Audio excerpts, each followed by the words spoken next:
In this episode, you're going to understand that we're giving you a fitness plan for the mind. And if you do these little tiny micro adjustments every day, you're going to wake up in 1 year with a completely reprogrammed mind that you designed to actually serve your life so you can be where you want to be versus limiting everything that you're called to with negative mindsets, bad habits, bad people, all the things you don't feel like you deserve. No, drop it. It's time for reprogramming. It's time to pick that. That's what you're going to learn in this episode.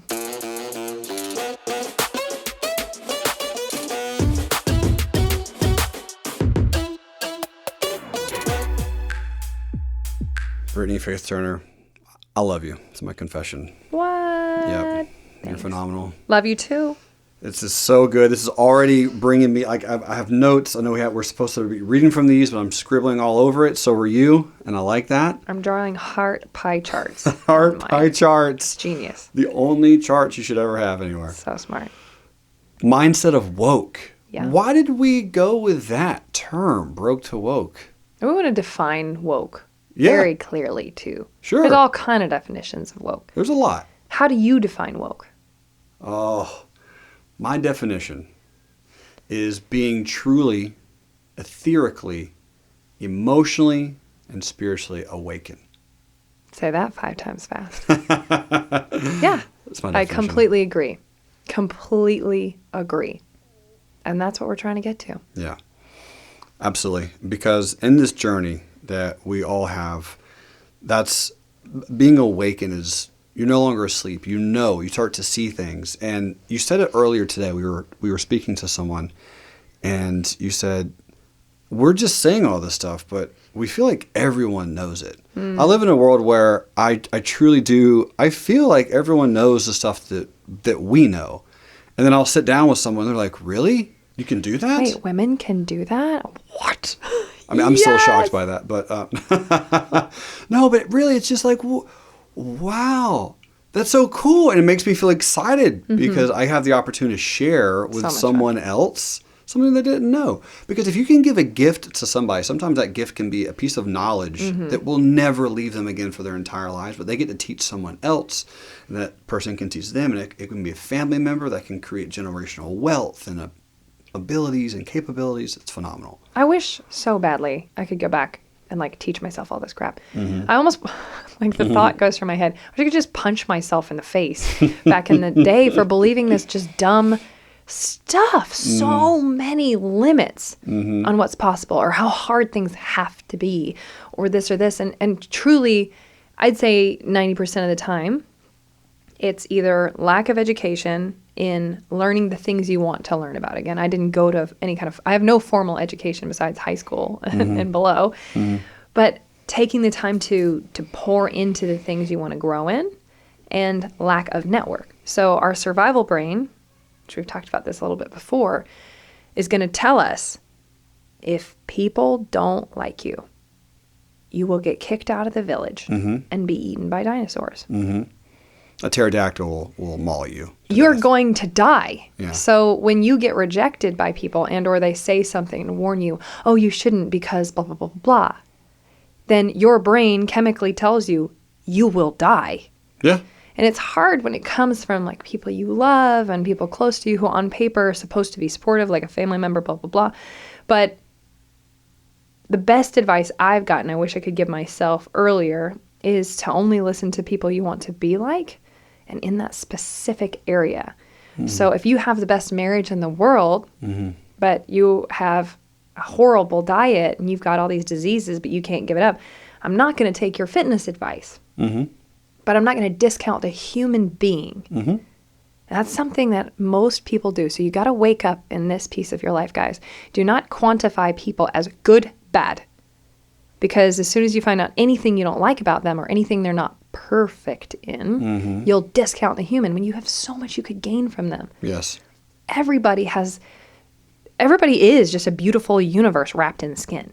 And there's so much you can gain from them if you look for it. But not everybody's good at everything. So how can you pick and choose who you listen to for all the different pieces of your life that you want to grow in, knowing that eventually you'll exceed anything they tell you anyway?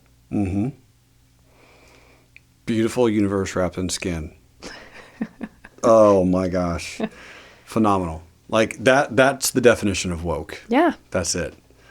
Realistically, because think about God's creation and you're sitting there with the powers of the universe inside of you, having the ability to do whatever you want, and being afraid because of a belief, an idea, or a limiting belief that you have.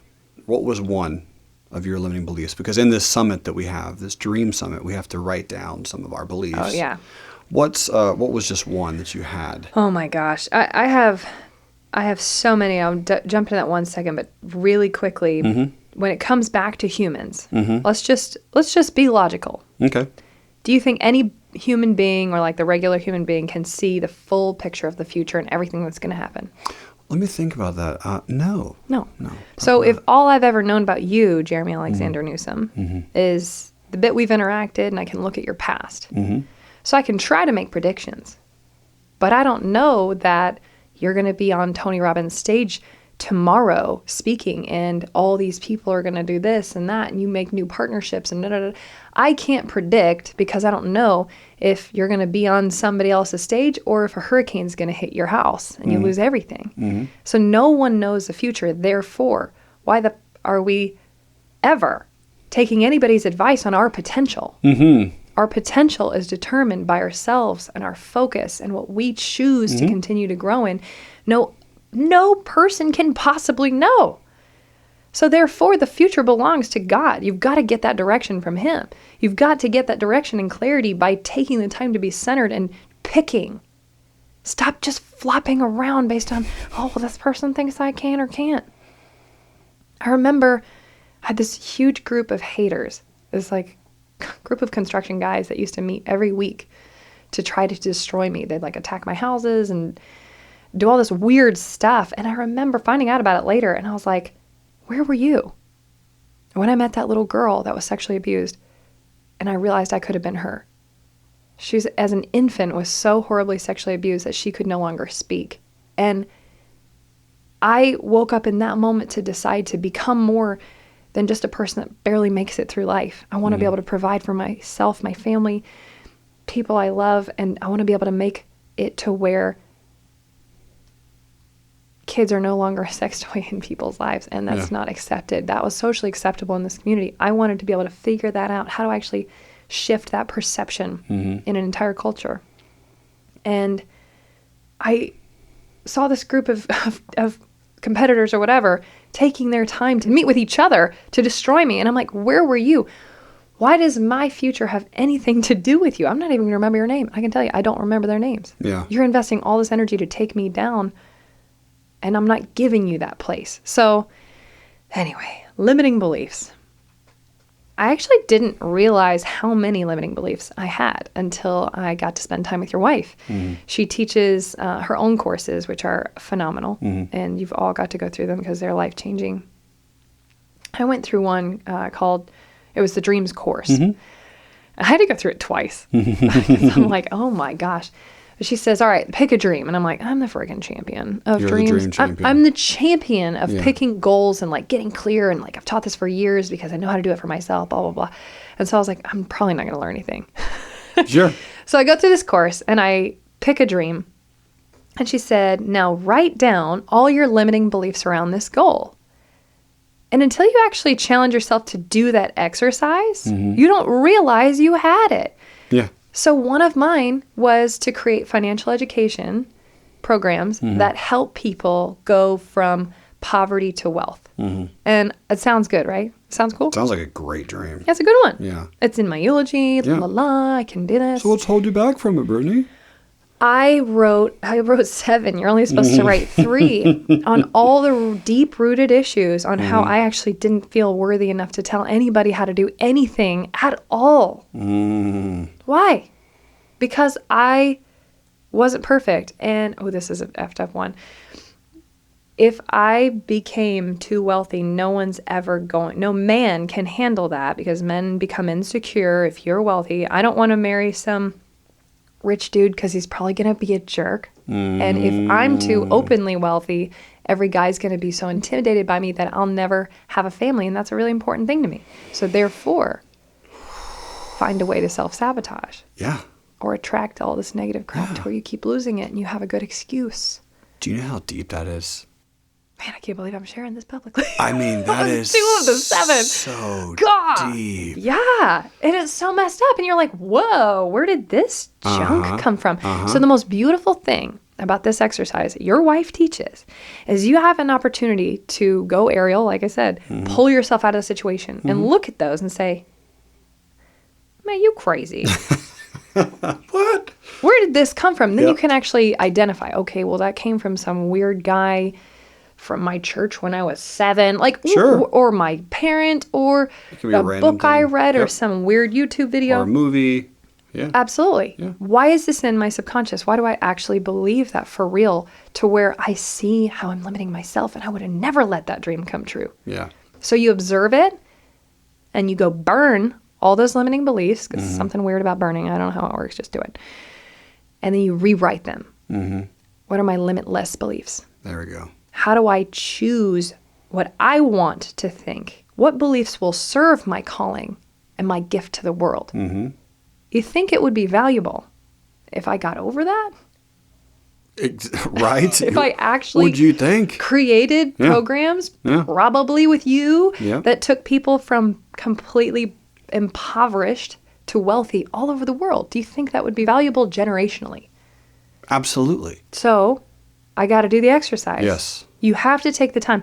I didn't even know those beliefs were there. Do it, people.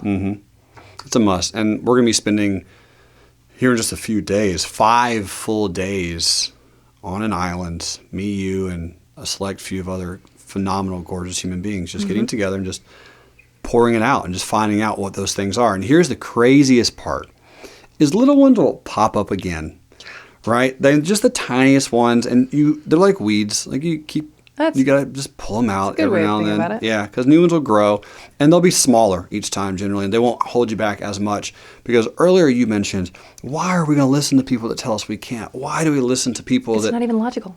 Exactly. Like, why? Why am I listening to these people?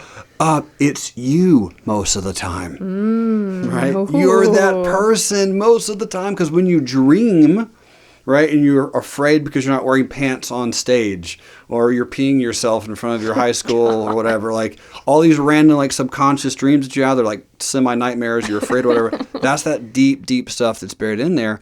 Those are the things that you have to kind of slowly pull out over time, address them. Whoa, didn't know that was there. Why is it there? Where did I get it from? Let's change that.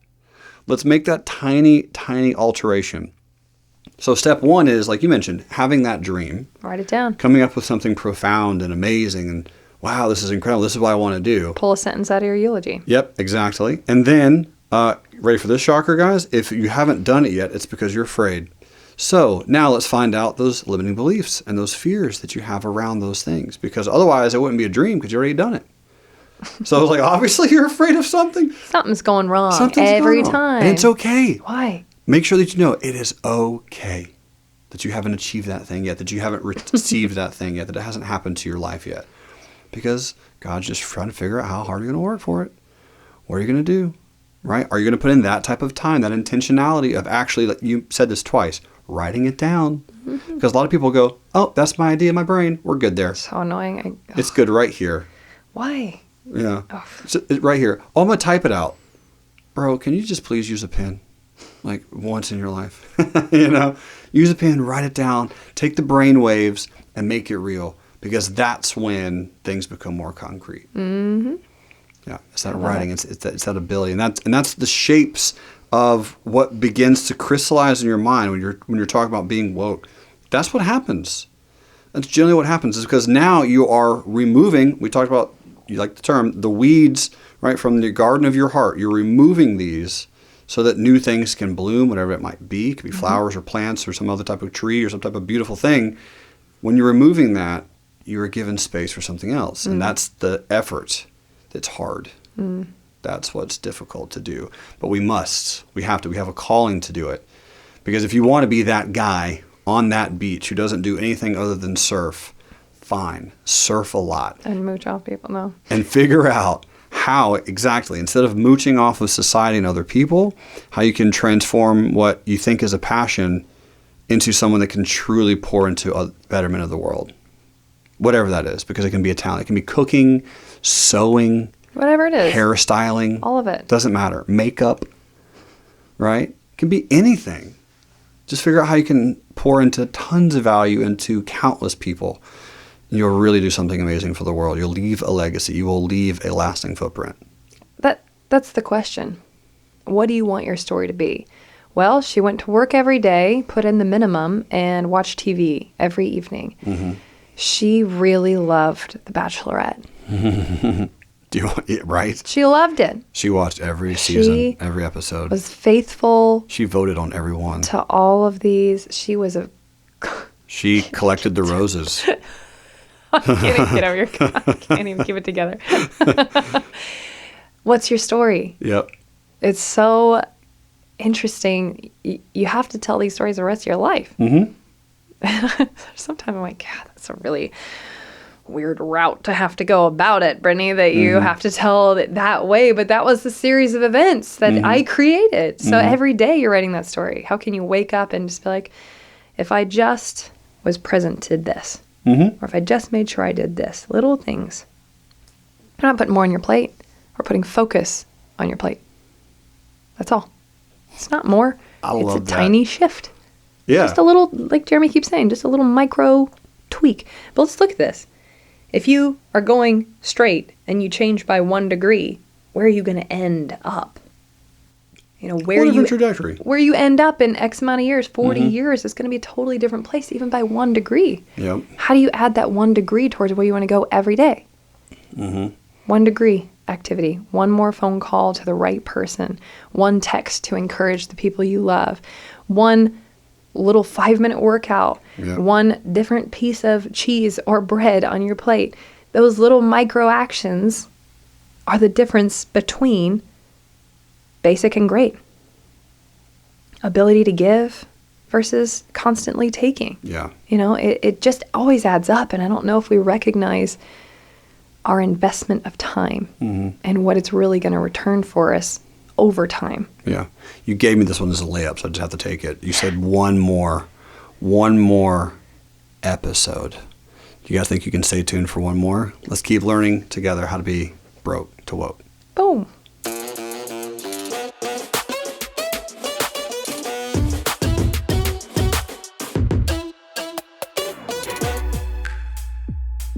If you keep hearing us talking about these impact trips where we're going and changing lives, delivering disaster response, we're helping to end human trafficking, we're building out these financial education programs to help people locally and globally be able to build themselves up, pull themselves up with dignity, and stand on their own 2 feet and be able to provide for themselves and their family. If you want to get involved in our give back initiatives, go to broketowoke.com and pick which one aligns best with you.